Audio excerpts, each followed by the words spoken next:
the first three sections of special notching, the rectangular, the round, and the oval, essentially all work the same way.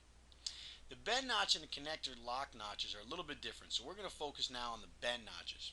Where do we use bend notches? Well, if we were to come out to a fitting such as a square elbow and add a Pittsburgh lock onto the heel of this square elbow, we're going to need a bend notch right there in order to make this work. You'll notice here as we look at the heel, you can see there are no notches. But if I take a lock on heel and add a small Pittsburgh lock to the heel of this elbow and zoom in, you'll notice that PractiCAM has now added a bend notch. Now you will notice over here that if we go over bend notch, it says 100% bend notch. Here we can scroll down and do a list of choices. Just like mark notching, we can change our choices depending on the type of fitting we have. Our bend notches, we can also change our choices. This one says 100% bend notch. If we exit out and go over to special notches, back to our bend notch section, we can see what this looks like designed. Inside here under bend notches, you can see our choices that appear on the takeoff screen. 100% bend notch, and then we have bend notch.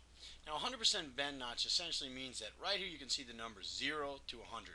100% means that this notch goes 100% into the allowance. I might not want the notch to go all the way down the allowance. Imagine I'd like to create one that just does 50%. Well, I can come over here to the icon that says create a new notch, and now we're going to call this one 50%. And we'll call it notch.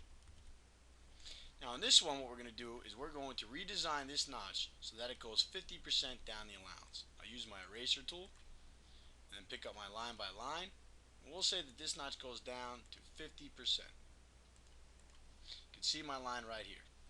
If I save this and now go back to my takeoff screen and now look at my choices for bend notch, you will see here that we now have 50% notch added, whereas bend notch in the flat goes all the way to the allowance. You can see it right here as it goes to the edge. We'll zoom in for you so that you can get a better look.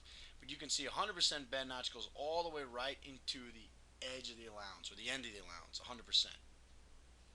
If we exit out and change it so that it's a 50% notch, the new one we created, and then zoom in, you will see that this one only goes to halfway. You can already see it right here.